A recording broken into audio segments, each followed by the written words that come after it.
Hello and welcome to view point. పాక్లో ఆశ్రయం పొందుతున్నటువంటి ఉగ్రవాద సంస్థలు కానీ అలాగే అక్కడ గవర్నమెంట్, ఆర్మీ వీళ్ళ హెల్ప్తో భారత్పై నిరంతరం కూడా దాడులకు, కుట్రలకు తెగబడుతున్న విషయం మనకు తెలిసిందే. అది వాళ్ళకేం కొత్త కాదు.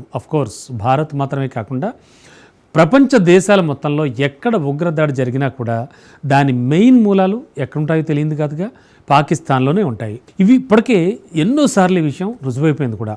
మరి పాక్ గడ్డపై యథేచ్ఛగా కార్యకలాపాలు సాగిస్తున్నటువంటి ఈ ఉగ్రవాద గ్రూపులు ఎప్పటికప్పుడు కొత్త వాళ్ళని రిక్రూట్ చేసుకుంటూ వాళ్ళకి ట్రైనింగ్ ఇచ్చి ఇండియాపైకి మాత్రమే ఉసుగొలుపుతున్నాయి.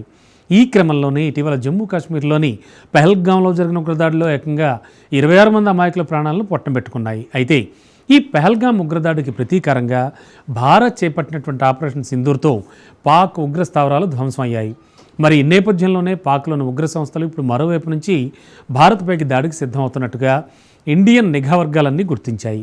పాకిస్తాన్కు చెందినటువంటి ఉగ్రవాద సంస్థలైన చాలా ఉగ్రవాద సంస్థలు మనకు తెలుసు కదా, లష్కర్ తైబా కావచ్చు, జైషే మహమ్మద్ కావచ్చు, ఇవన్నీ బంగ్లాదేశ్లోని రాడికల్ గ్రూపులతో కలిసి భారతీయ విద్యార్థులను రాడికలైజ్ చేయడానికి ప్రయత్నిస్తున్నాయని నిఘా వర్గాలు వెల్లడించాయి. మరి బంగ్లాలోని యూనివర్సిటీ క్యాంపస్ల్లోకి చొరబడి మరీ ఇస్లామిక్ అధ్యయన గ్రూపుల ద్వారా ఇండియన్ విద్యార్థులను ప్రభావితం చేస్తున్నట్లుగా గుర్తించాయి. మరి ఆపరేషన్ సింధూర్ తర్వాత ఈ విషయం వెలుగులోకి వచ్చిందని పేర్కొన్నాయి. ఇండియన్ స్టూడెంట్స్ని రాడికలైజ్ చేయడానికి కొత్త ఫ్రంట్ ప్రారంభించాయని ఓ టీవీ ఛానల్కు వెల్లడించాయి కూడా. ఎంత ఘోరమో చూడండి. పహల్గాం ఉగ్రదాడికి మాస్టర్ మైండ్గా పేర్కొంటున్న లష్కర్ తైబా కమాండర్ సైఫుల్లా కసూరి మే నెలలో పాక్లోని లాహోర్లో చేసిన ఒక ప్రసంగంలో బెంగాల్ విభజనను ప్రస్తావించడం కూడా మనం గమనించాలి. సోషల్ మీడియాలో వైరల్ అవుతున్నటువంటి సైఫుల్లా కసూరి ప్రసంగం రాడికల్ వర్గాల్లో ఇండియన్ వ్యతిరేక సందేశాలను వ్యాప్తి చేయడానికి ఒక ఆయుధంగా మారినట్టుగా కూడా, ఒక వెపన్గా మారినట్టుగా కూడా సంబంధిత నివేదిక చెబుతూ వస్తోంది.